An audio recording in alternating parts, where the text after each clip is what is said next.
प्रयागराज में आयोजित हो रहे दिव्य कुंभ के भव्य नजारे श्रद्धालुओं को अपनी ओर आकर्षित कर रहे हैं। संगम के तट पर 12 साल बाद हो रहे महाकुंभ में दूर दूर से श्रद्धालु आस्था की डुबकी लगाने और अपने जन्म जन्मांतर के पाप नष्ट करने पहुंच रहे हैं। जितनी अनोखी हजारों वर्ष पुरानी कुंभ की परंपरा है, उतने ही अनोखे यहाँ आने वाले साधु संत भी हैं, जो अपनी तपस्या, साधना शैली और विशेष व्यवहार के चलते भक्तों के बीच चर्चा का विषय बन जाते हैं।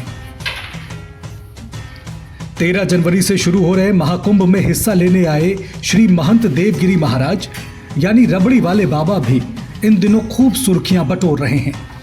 रबड़ी वाले बाबा रोज बड़ी संख्या में भक्तों को रबड़ी का प्रसाद खिलाते हैं। चूल्हे की आग पर घंटों कई लीटर दूध को ओट ओट कर रबड़ी वाले बाबा रबड़ी बनाकर पहले भगवान का भोग लगाते हैं, फिर उस प्रसाद को लोगों के बीच बांटते हैं। महाराष्ट्र कब से आप ये रबड़ी बना रहे हैं? हम देख रहे हैं आपके रबड़ी की चर्चा पूरे महाकुंभ में है और महाकुंभ में धूम मचा रही है रबड़ी। 9 दिसंबर से मैं अभी कुंभ में हूँ।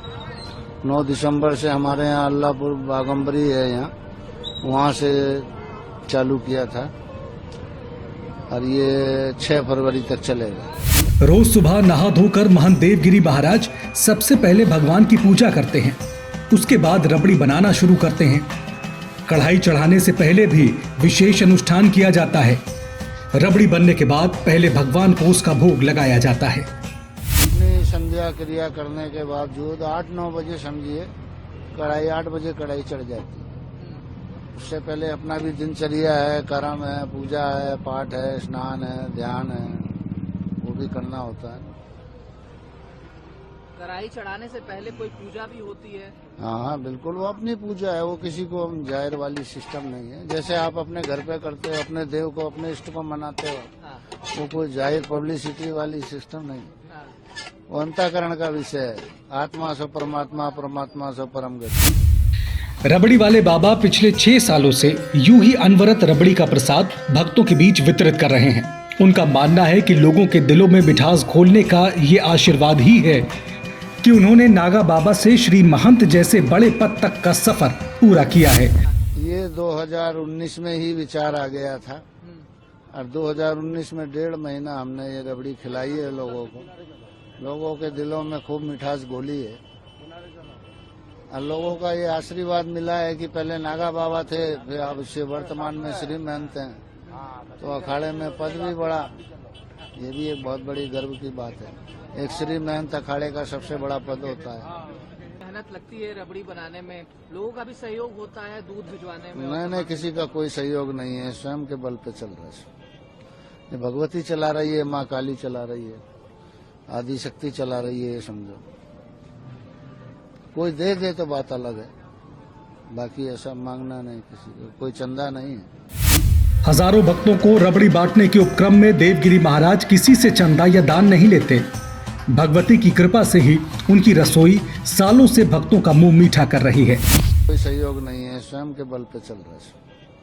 ये भगवती चला रही है, माँ काली चला रही है, आदि शक्ति चला रही है, ये समझो। कोई दे तो बात अलग है, बाकी ऐसा मांगना नहीं किसी को, कोई चंदा नहीं है। महाकुंभ आने और महंत देवगिरी का प्रसाद खाने वाले श्रद्धालुओं ने ही उनका नाम रबड़ी वाले बाबा रखा है। महाराज जी भक्तों को कुंभ आकर स्नान करने और सनातन धर्म का जयकारा लगाने का आह्वान करते हैं। महंत देवगिरी महाराज के पंडाल में 9 जनवरी से शुरू हुआ रबड़ी भोग का वितरण 6 फरवरी तक जारी रहेगा।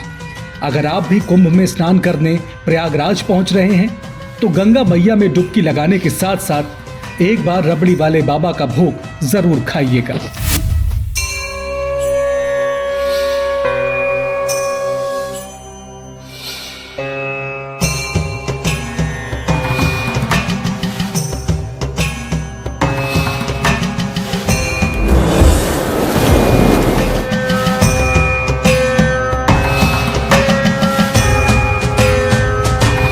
विश्व का इतना बड़ा आयोजन, हर रोज लाखों श्रद्धालुओं के स्वागत और सेवा की तैयारी लगातार 45 दिनों तक चलने वाला महायज्ञ एक नया नगर बसाने का महाअभियान प्रयागराज की इस धरती पर एक नया इतिहास रचा जा रहा है।